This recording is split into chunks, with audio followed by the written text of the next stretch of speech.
Welcome to another episode of Intuition First podcast with your hosts, Heather McKay and Christine Mira.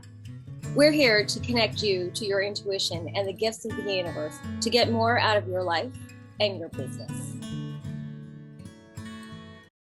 Hey, everybody. Welcome to another episode, number 3 of Intuition First. And I'm your host, Heather McKay, along with Christine Mura. And we are here to help you tap into your intuition and all the gifts in the universe and connect and pay more attention to that.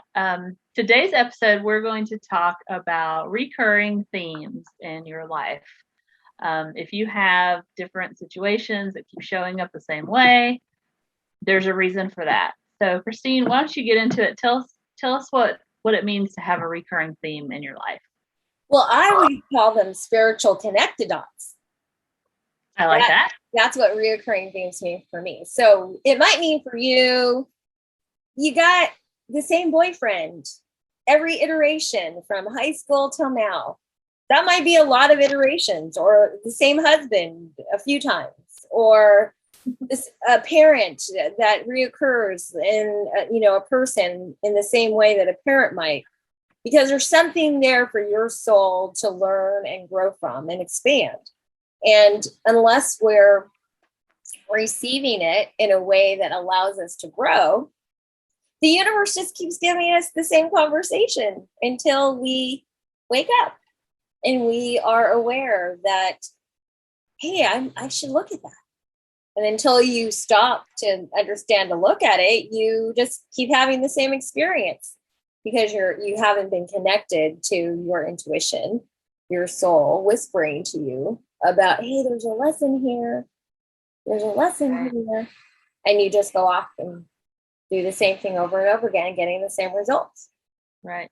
So, when we're not listening, when we do have these recurring themes, what do you think that can lead to? Like, how can that show up? I mean, obviously, when we go over our life history, we can see patterns if we look for them. But then how can that show up other ways? Like, what might be negative? The universe will usually give you a whisper. And then metaphysically, it might be a tap on the shoulder. And then the next time you might trip. And then the next time might be a car accident. And then the next time you might be seriously injured.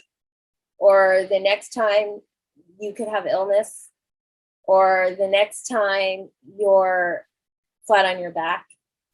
Or the next time you find yourself on your knees totally alone, wondering how the hell you got here. Right.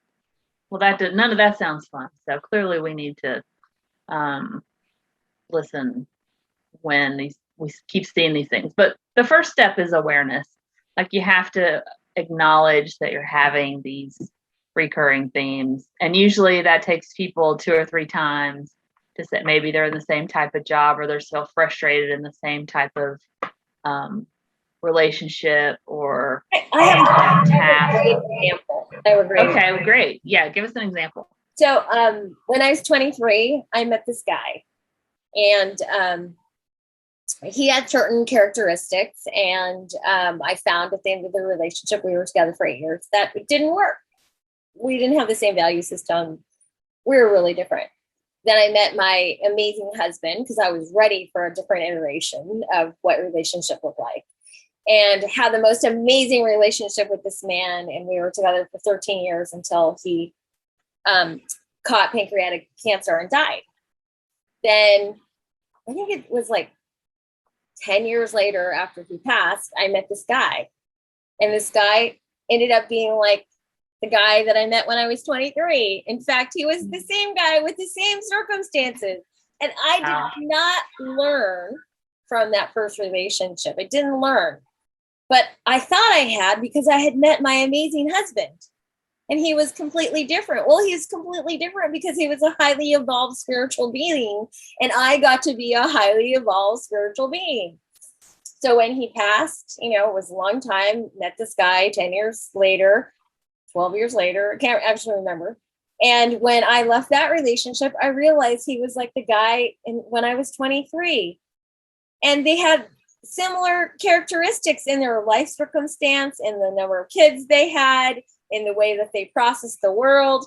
I mean, it was uncanny. I was literally shaking my head one day when I realized that. Wow.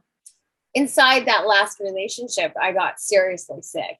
And I knew in the beginning, like something was a little bit off, but I just kept ignoring it because I really liked this guy and, hadn't been in a relationship in a long time and wanted the relationship. But I knew there was something askew. Do you mean you weren't listening to your intuition? I wasn't, because your intuition was telling you. My ego really wanted to be in a relationship. Right. And of course, I hadn't completed my lessons from when I was 23 to 30. I hadn't really learned them in the way that I needed to. So I'll get to that. Anyway, all through the relationship with this guy, there was something nagging at me. There was something always askew, something always off, some excuse from him, some excuse. And we ended up, we were together for 11 months. And at the end of 11 months, it happened to be around Christmas time or Thanksgiving. And I was coming back to the Bay Area. We were living up in the Seattle area at the time. And when right when I was going to fly down, I got Bell's palsy in the left side of my face. And I thought I was having a stroke. But he was a doctor and said, no, I think you have Bell's palsy. Excuse me. So I need to pause a sec. I'm going to cough.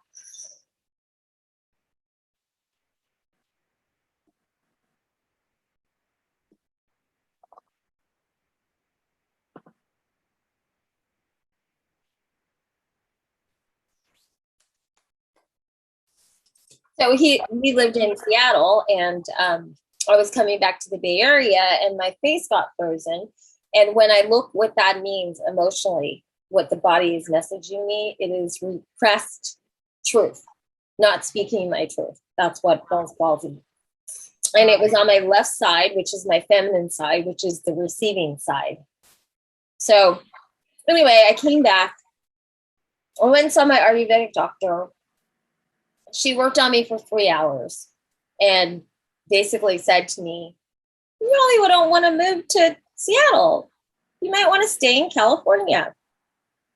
And I was driving home, and I heard spirit say to me, my intuition say to me, if you had your druthers, what would you do?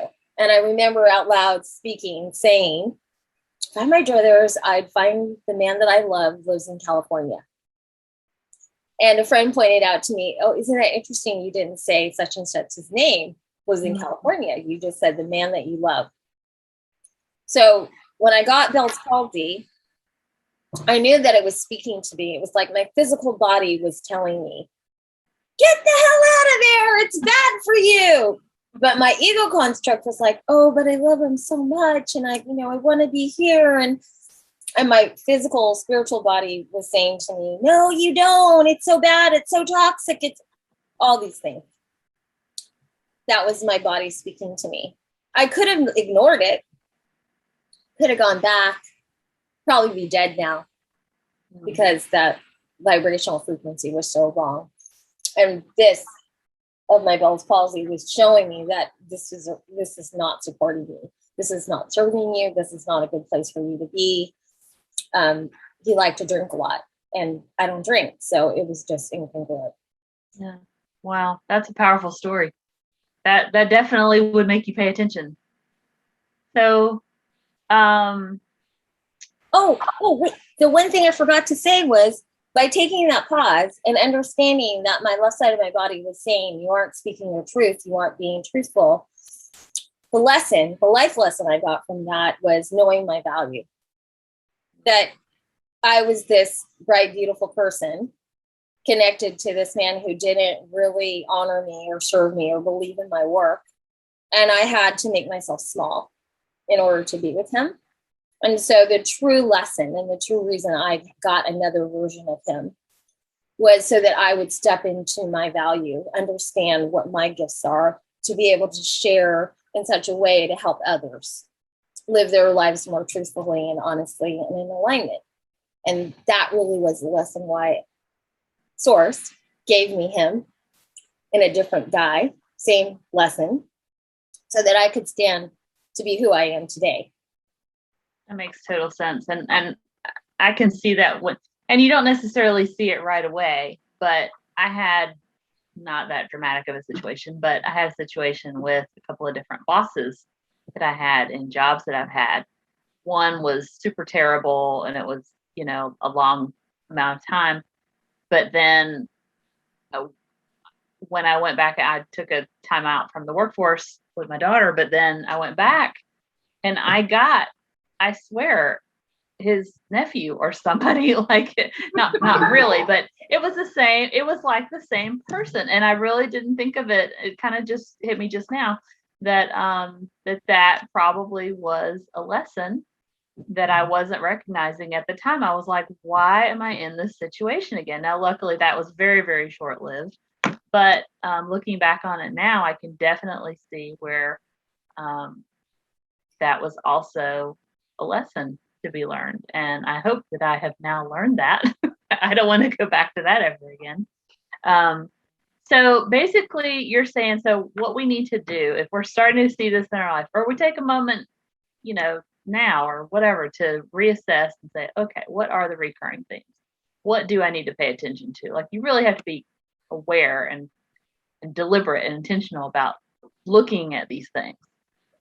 Yeah, I think one of the things that comes up, it's like what you said. Oh, this guy, he's like the same guy, must be his nephew or his son. Like, things get triggered for us. Like, the first time they happen, we don't really know. We're having the experience of, right. We're living into that situation. We're getting our points of reference and our tools. But if it keeps happening to us over and over and over again, it's pull out the tools. What were the red flags that were going up? Do you see something that's similar? What is that similarity? What is that similarity trying to teach me? What am I learning from? That's the optimistic, what's the word I'm looking for?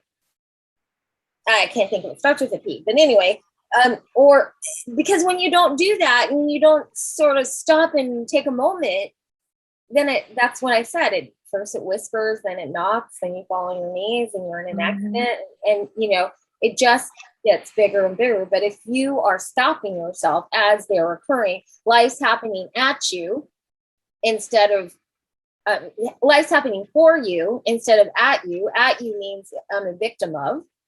Right. For you is an optimistic way of looking at something that's occurring in your life, even if it's negative.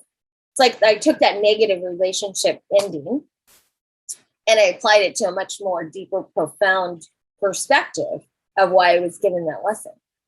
Right.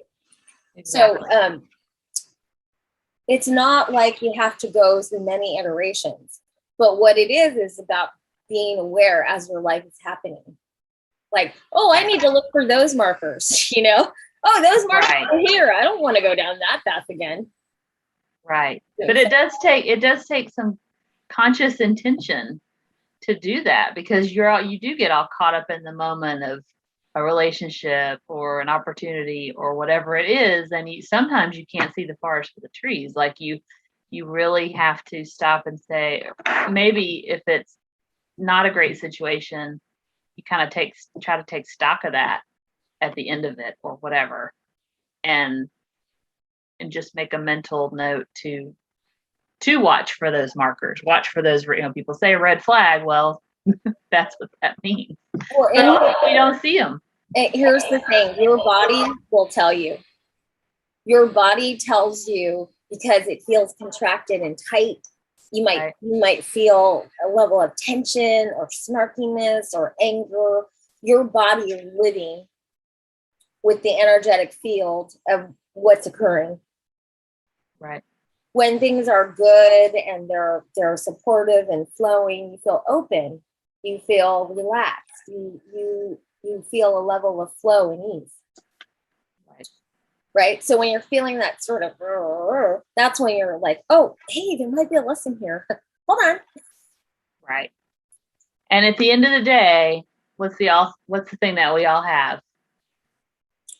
At the end of the day, At the end of all of it, when we're trying to live our lives and go through our lives, we all have choices. mm, And we may not realize it at the time, but we do. We're in charge. well, I mean, that's true of everything in our lives, period. Right. Right? It's choice. And when we have conversations with ourselves, like, I can't do that because, and I can't do that because, that's you really limiting your option for choice. Yeah, the choice might be difficult. It might have some, challenging consequences. It might mean that you're alone. In my case, you're alone. But there's growth in being alone. There's an understanding of self-awareness and love and self-love and acceptance. Choice is always available to us. And when we don't think we have it, that's when we need to take a breath and stop and go, oh, what could that look like? That's what we call living in possibility. Right. We should all strive for more of that for sure. Yeah. And when you are that way, you have to be responsible. You are responsible for how you're creating your life. But in that level of responsibility, there is so much freedom because you're not living to the dictate of anybody else outside of you, whether it be family, a spouse, a child, work. Your choice is solidly here. You get to reap the rewards and you get to experience the consequence. But sometimes tough consequences are a doorway to freedom. Right. The soul wants what it wants. Always does. Always It's going to tell you. It's going to tell you. Yeah. Well, that's awesome. All right. Well, I think that's a great place to wrap it up for today. If you're seeing recurring themes in your life, stop, take a minute, take stock, see what's going on, and see what changes you can make. Connect the dots. Connect the dots. Connect the dots. Connect the dots. That's the moral of that story. Thank you. Thank you for joining us today. If you enjoyed this, please share it, and we'll see you next time. Bye now. Bye-bye.